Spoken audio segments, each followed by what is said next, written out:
Let's talk about this market and let's get into the national a little bit. And I want to talk to you about it, not just because you were at the national, but you're a lifelong collector. You're somebody who builds businesses in media and in sports. You've got what, 80% of your net worth in Pikachu cards?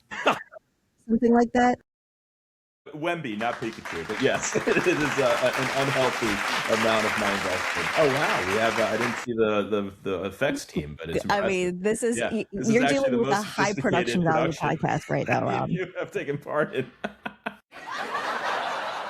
There you go. There you go. Okay. You can call for the effects, by the way. So what surprised you most about the National? Was it how big it is? Well, first of all, this wasn't your first time, I'm assuming, right? No, I've been there a few times. Yeah. Okay. So what surprised you most about this version of it, this latest edition?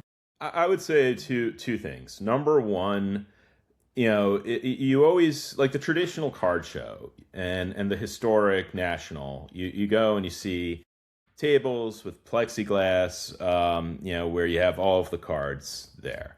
This one, more than any I've been to before, you saw brand activations.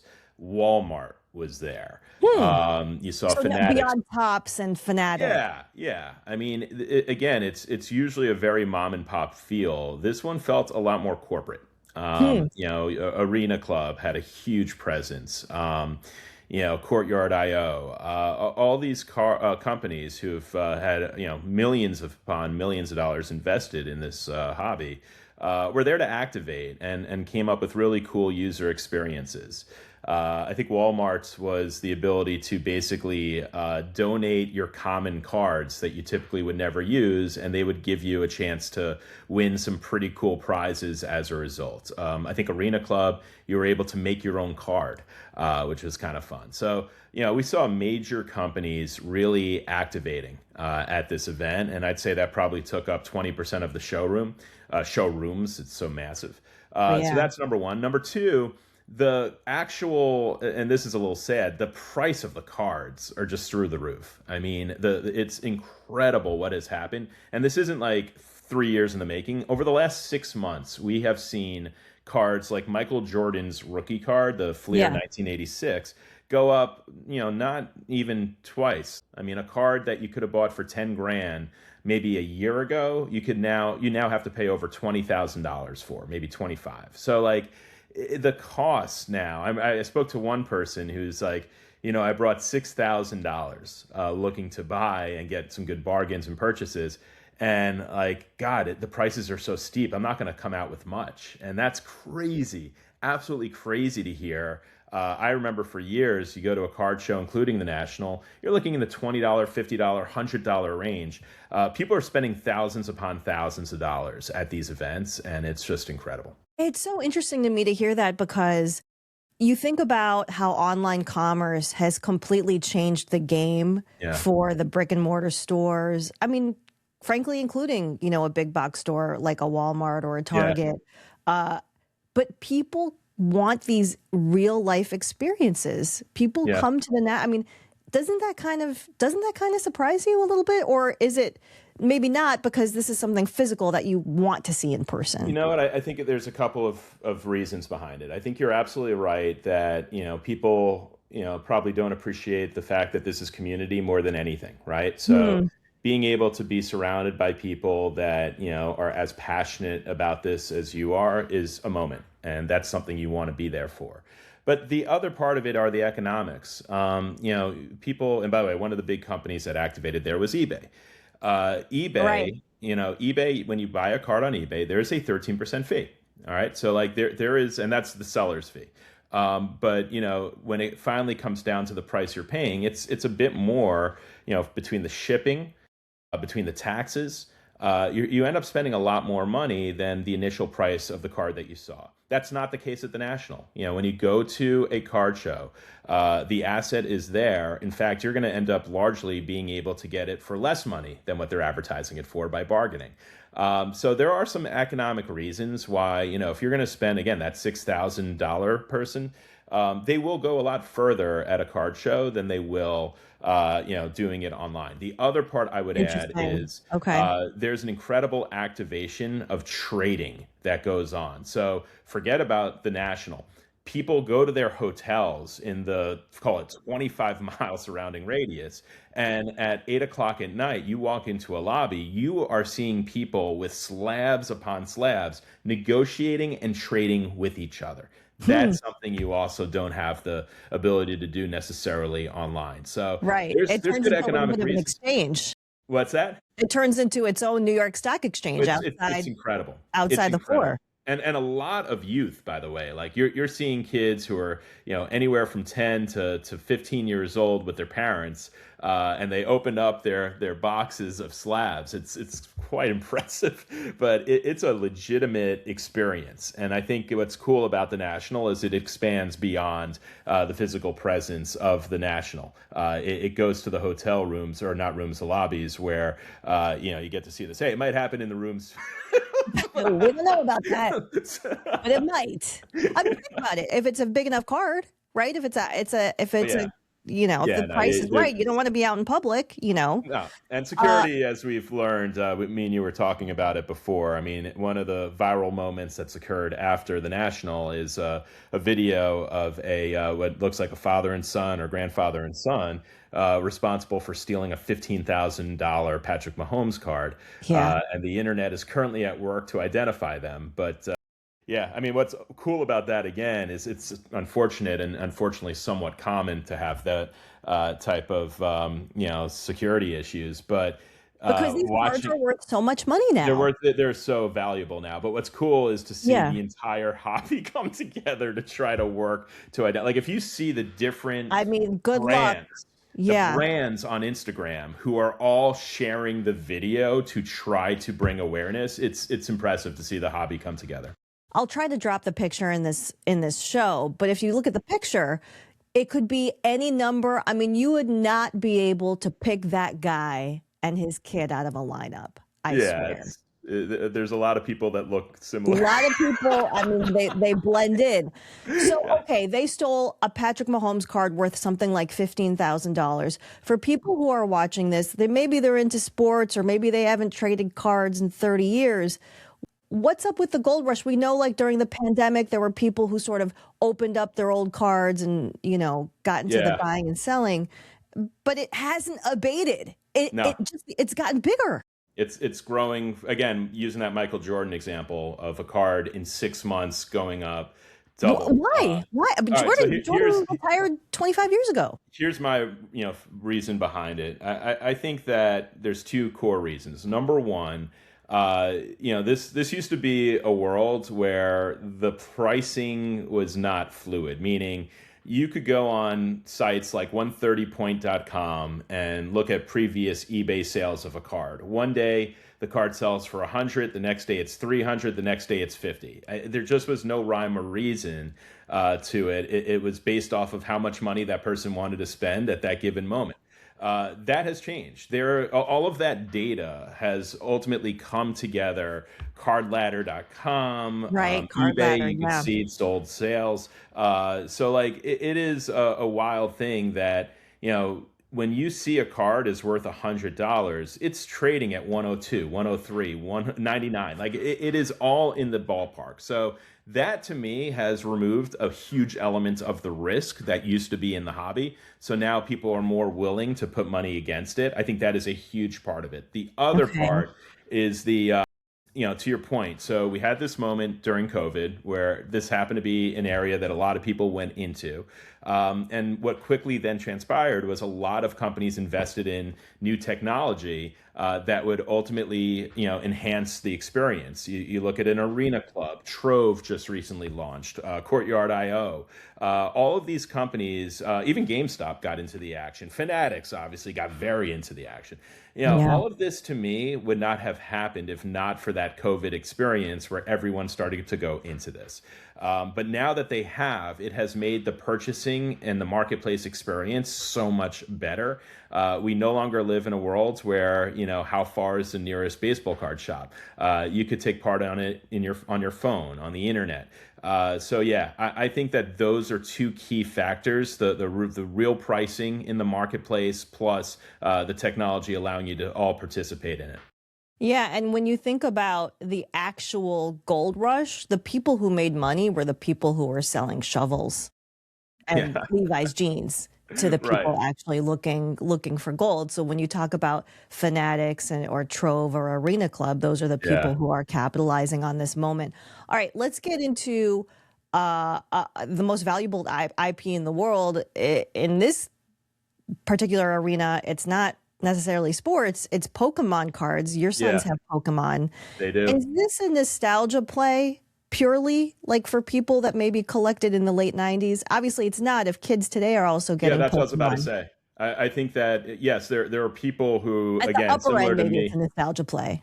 Yeah, I think it's both. Look, for me, like the whole baseball card, experience, there's a big part of nostalgia there. I think for Pokemon, there's definitely people like me who, want to participate in things that, they have great emotions from, back in their past. So nostalgia playing a big part of it. But the thing about Pokemon is that it's, the cartoon, the images, the fun. And it's a game also. Like all of that explains why the next generation of people have participated in it. So you've got the youth involved in it. The other big factor that Pokemon has that, for example, baseball would not is the global appeal. I mean, this is not limited to the US marketplace. You've got Asia, you've got Europe. I mean, there's even Latin America is very involved in Pokemon as well. So I think that's a big part of it. And that's also why, soccer, you look at the Messi cards, Mm. Ronaldo, those cards go at a high premium. The same thing you could say a little bit more about the NBA. They have a huge global appeal as well. So anywhere where there's global appeal, it's a bigger marketplace. You could see the value of the cards going higher, and I think that's certainly the case with Pokemon. And yes, when you think about, and it's called TCG card games, those cards are roughly like 80 to 90% of the entire marketplace. Isn't that So wild? while I enjoy focusing on the baseball, Of basketball, football, course. that is the bigger marketplace in the world. That is the market. Is Yeah. this the kids' college fund? No, I even though they no for It them could it's be. awesome. It It could helps be. them get into college because here's the coolest thing about the Pokemon cards with my kids. They will bring those to card shows and they will sell and do trades themselves. On their And own. it is such a great way. Similar for me, like growing up, I remember learning to bargain by going to the local baseball card shop. For my kids, they both have gotten ripped off before, but they were learning experiences. But that's So part of part of the journey, it is. Oh no, right? and I think it's great. It's a great way to ultimately learn a little economics 101. I mean, the only thing they miss is for me, baseball cards help me learn a little Spanish. It also helped me learn Well, math really we'll well. we'll we'll talk about Juan Soto in a second. Yeah. So okay, for people who want to get into this space, and let's be honest, the people who want to get in, you're not looking for this to take the place of your 401k or even an index fund. Although maybe I think that there could be investment vehicles along those lines for right, an index fund for trading Yeah, cards. people, there actually are, and I've spoken to a few people, including one in person at the National, that are starting, in essence, hedge funds in which they are purchasing, Interesting. $100,000 cards, Yeah. $1 million cards, I and think they're that putting it. Alexis Ohanian is getting into this. Yeah. So, and there's a number of companies that are. So, there are several companies that are going into it so that you don't have to personally buy the card. You could buy access to the fund and then Yeah. trust their fund. So this way, it's more of an S&P mutual fund type experience. So Yeah. that is happening as well. That's a money play. I think it takes the fun out of it a little bit because Agreed. let's be honest, that's why we're talking about it. So if Agreed. you want to get into it, but you don't want to make any bad financial decisions, right? I mean, Yeah. we're living in inflationary times. So okay. Let's say, and you can talk a little bit about seasonality and some of the cards you like, overvalued, undervalued, what have you. Let's say you have $10. Okay, you're my niece. You have $10. So $10, I think the best. Hold on.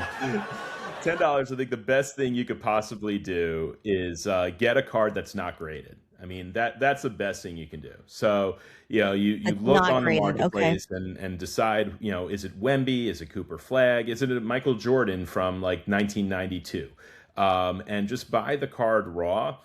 That's basically what it is when the card's not graded. They call it raw, and just hold on to it. Put it in a case, keep it, somewhere safe. And when the time comes, maybe one day, if the card goes up enough in value, you do get it graded. But for me personally, when I look at my collection, I send hundreds of cards over the years, thousands of cards to get graded. I've sent cards that maybe would have been $10 raw, gets a PSA 10, suddenly the card's worth a couple $100. That is a very realistic proposition. So I think for $10, you're looking at the raw marketplace, get the player that you're excited about for the long term, hold it, and hope to one day get it graded. All right, let's move on to the next tier here. Let's say you're a $100 investor. Is there value to be Yeah. had even at that number? Yeah, I got two cards in mind. Okay. The Tell me first tell one, me what the cards are and I'll pull them up. Yep. yeah, the first one is going to be, let's talk Juan Soto. So, and you've heard me talk about this before. Here he Juan is. Soto is one of the all-time great hitters to this point of his career. I mean, this guy's already won a World Series. He's an incredible on-base whiz, and he's got power that just seems to be going up every year. He had a career high last year in home runs. But yet, this card that's in front of us right now is on the marketplace for around $75. To put that in perspective, we'll talk a little bit later about Shohei Ohtani.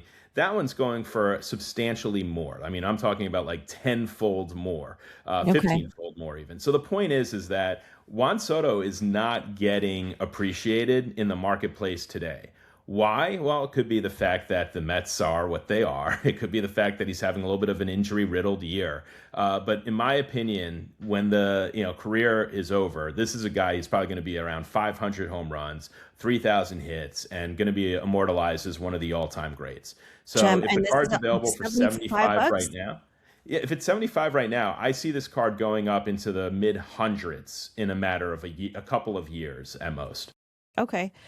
Anybody else that you want to highlight in the hundred Yeah, dollar the other one, so range? you could go a different direction. So this is a Okay. guy who's pretty established. If we want to talk about a guy who's just starting to get established, Connor Griffin. That Oh, is he's the a big biggest prospect. prospect in all of baseball. He made his debut this year. He's been, first of all, made his debut immediately, proved to be capable of being a star major league player. He looked great for the Pirates, who are surprisingly competitive in the National League. He got injured. And so as market's gone down a bit, consider that good news for investors. You could buy this card for right around $100, $110 right now. Connor Griffin could be one of the all-time greats. And what the difference is of a Connor Griffin versus a Juan Soto is that it's not just on the offensive side. This is a guy who plays in the middle infield for the Pirates. He's going to be there for a while. Connor Griffin, in my mind, is the biggest phenom prospect that you could get a hold of right now. And again, 100 something bucks, it's a deal. And it's a plus if you happen to be a Pirates fan. What about $1,000? I mean, at Okay. that level, you're making a real Yeah. financial decision. Yeah, it's sad that I'm going to mention one card for $1,000. In other words, back in the day, $1,000 let me buy 20. Okay, so here are the If two only that cards. baseball card shop could see you now, Rob. It's insane. Yeah. Yeah. I mean, I You remember thought you got a buying. bargain, and look at him now. I was Thousand like, dollar card. I was probably 13, 14 years old. I bought a Clemente for like $60. And I remember so many weeks of allowance going into that. All right, so the good news is that card's probably worth 500 now. All right, so let's talk about Shohei. So this is funny. The same set that we talked about with Juan Soto, where Juan Soto's card is going for $75, this card in front of you is going for 1,000. That is his base rookie card, and it's going for $1,000. Wow. The craziest part of that is that I actually think it goes up even higher. We are not in October yet. The Dodgers, during the deadline, made sure that they're going to be right back in there, likely a World Series winner. Yeah. Yeah, I Oh, mean, in yeah. Tariq Skubal. So, look, Otani's not young. He's already past 30, but he has done enough in his career to already be a first ballot Hall of Famer. He's already in the discussion of whether he is the Yeah. greatest of all time. Got a World You know, Series under his belt, too. Yep. yeah, and other than Babe Ruth, like who else has been a top five hitter and pitcher during his day? And Shohei's done both. So yeah, I think Otani's cards are never going to decline, in my opinion. I think that they're always going to have some real value. Hopefully, he had some injuries this year. Hopefully, that's not something that's going to hamper him too much over the next few years. But in my opinion, the work's already been done. This guy We're is a still a first couple ballot. months from October. You think that if you bought the card now, you Yeah, if wouldn't you be buy it buying? now, Yeah. and sell it in 2 months, I think that you'll see a 15 to 20% increase. It's funny in sports cards that doesn't feel like much, but if you compare that to the S&P, you're doing amazing. Yeah. Yeah, that's an amazing win. What about this basketball card here? And Okay, basketball, so and we're in the off season. We're in no, and the that's the point. Seasonality comes into play, as you mentioned before. So Wemby was, I mean, going into the finals, his cards went through the roof. I mean, you were seeing cards such as his Prism Silver going from maybe $1,300 to $5,000, $6,000. Now, this is the pink ice, and the reason I went with the pink ice is because that falls in that $1,000 range. You could get it for about 1,100 right now. Yeah, I think that in similar to what we were saying about Shohei in October. Let's go to November for Wemby. That's when the season tips Hmm. off. But then when you even get to the holiday season, everyone's going to be around their TVs watching on Christmas Day, not just the NBA and NFL, but particularly Wemby will be one of those guys that's going to be featured. Last year, he made it to the NBA Finals. Obviously, the Knicks took him apart, but he was already ahead of schedule. Like, they didn't expect the Spurs to be in the finals so quickly. Wemby's incredible. If he could just stay healthy, this is a card that you could buy for 1,100 today. That will probably be worth multiples of thousands of dollars, especially if he could get his team right back into the finals next year. Yeah, how about Thank you that? for that. Yeah. Thank you very much. Oh, they're giving you a standing ovation. Okay, so Rob, I'm thinking about buying Caleb Wilson. Yeah, Thoughts? I'm in Chicago. yeah. Good value. I mean, and you're talking about the First Williams. round pick, yeah, for the Bulls Williams. out Yeah. of UNC. No, Wilson. I thought you were talking about Caleb Williams. No, no, no, no. Both are good buys right now. All right. So yes, I I feel think like that Wilson, I'm getting him, no, when Wilson it's the had off an season. He hasn't even started his rookie year. He had a great summer league. he had a great summer league. I was about to say that the Bulls, are a team that historically is right around 40 wins during the end of the year. But this is a team. I mean, this is a guy between him and Bazelis. They look legitimate, and Wilson definitely, to me, other than DeBonsa, probably had the best presence during the summer league in Vegas. So. Yeah, I mean, look, there's a big opening there. The Bulls traded away a lot of the guys who were taking most of the shots from last year. So there's a big opportunity for him to step right in and be in Rookie of the Year contention. So I like that. And I would buy it raw right now and Hmm. not pay a premium for it. And then, and by the way, like here's the move. And this was one of Okay. my good Okay. friends Yeah. told me this story probably like 7 years ago. He was like, "Hey man, just a heads up, I'm doing a wild strategy." I'm like, "What's that?" He's like, "I am going and buying every Prism, Donruss, and Hoops rookie card of Luka Doncic that I possibly can." And I'm then going to, he's like, and when I say that, I'm buying hundreds. And I am then going to ship them to PSA and get them all graded. And so he shared that the Prism one specifically, he was paying roughly $60 per card to get them raw. Him and a friend pooled money and they bought like a couple hundred of them. They then went out, got them graded, which cost at that time probably $15 a card, Okay. PSA. And then they were able to sell the PSA 10s for $300 a year and a half later. And so they ended up making a huge fortune on that. Yeah. That's what I would recommend. So like someone like a Junior Caminero on the baseball side, I did something similar. I went out and I bought I think 50 of his Bowman Chrome first, probably around $5 to $7 per. Sent them off, got them graded, ended up selling the PSA 10s for about $60. So Wow. it's a real 10x. strategy. So if you Yeah. really are that confident in Caleb, and for good reason. He did look really good, and he'll have every opportunity to get his shots up. And he's a playmaker too. I would totally go out and try to buy scale. So go on eBay, type in words like lot, LOT, and see if there's people who have like 15, because a lot of people, rip all of these boxes and they're just happy to liquidate whatever they can other than the big signature cards that they got. You have an opportunity of getting them on a pretty good scaled price. One day it might make sense to then get them graded. So I would definitely encourage that. Now, disclosure, this is not investment advice, but we do appreciate the insights. That's what I would do. Exactly. Very personal stories here, but that's an interesting play. It's a fun play. Might have to explore it. Yeah, Rob, where can people find you? Oh, in New York. Okay. We'll send people to the driveway. Yeah, no, I've got on Beehive. I've got ballpark figures. I'm keeping Yes. that alive. Yes, Yeah. sign up. Other than that, check me out at Arena Club. So if you go to Rob Okay. Shaw Sports on Arena Club, that's where you could see a big part of my collection. Always looking to trade and sell and occasionally buy. All right. Yeah, If you have any Juan Sotos, especially that'll now, buy. Yeah, you might want to approach Rob on Arena Club. Rob, thanks so much for doing this. Really appreciate it. It was a lot of fun. awesome. Great to see you.